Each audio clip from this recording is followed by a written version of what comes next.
នេះសួរបងប្អូននៅក្នុងបណ្ដាញសង្គមទាំងអស់គ្នាហើយអរគុណសម្រាប់ការមើលវីដេអូរបស់ខ្ញុំបាទបងប្អូនកុំអូសរំលងបងប្អូនសូមមើលវីដេអូនេះឲ្យចប់ដើម្បីបានជាប្រយោជន៍ណានឹងឲ្យចំណេះដឹងពាក់ព័ន្ធជាមួយឱសថនេះគឺជាដើម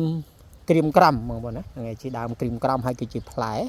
នេះជាដើមហើយក៏ជាស្លឹកវានេះដូចជាស្លឹកអំពិលដែរបងប្អូនអរគ្នាបាទអញ្ចឹងដើមក្រៀមក្រំនេះបងប្អូនយើងយកទៅព្យាបាលទៅលើបញ្ហា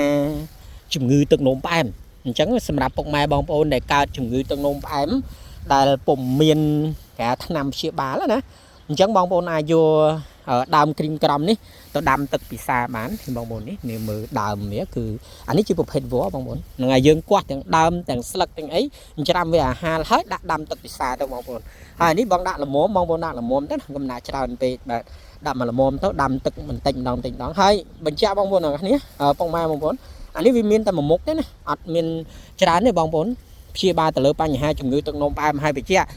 វាមិនមែនជាដាច់ទេប៉ុន្តែបងប្អូនដែលបានពិសាហើយគឺនឹងធូរស្រាលមានទៅវាទៅជាលក្ខណៈធម្មតាព្យាបាលទៅលើផ្នែកកោសិកាខាងក្នុងរបស់ពុកម៉ែបងប្អូនដែលបានពិសា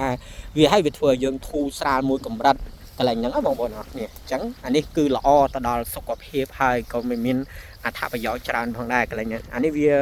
ព្យាបាលបែបស៊ីចម្រូវគ្រាន់បើដែរបងប្អូនហ្នឹងហើយអរគុណច្រើនបងប្អូនដែលបានទស្សនាវីដេអូរបស់ខាងខ្ញុំហើយខ្ញុំនឹងចែកចំណែកពាក់ព័ន្ធឱសថបន្តទៀត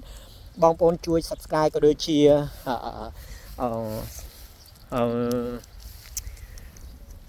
Subscribe នៅ YouTube របស់ខាងខ្ញុំមួយនិង Facebook របស់ខ្ញុំមួយផងហ្នឹងហើយ Like និង Follow Page របស់ខាងខ្ញុំមួយផងអរគុណច្រើនបងប្អូនទាំងអស់គ្នាជូនពរឲ្យមានសំណាងល្អនិងឲ្យជាពីជំងឺទាំងអស់គ្នាណាសុខចម្រើន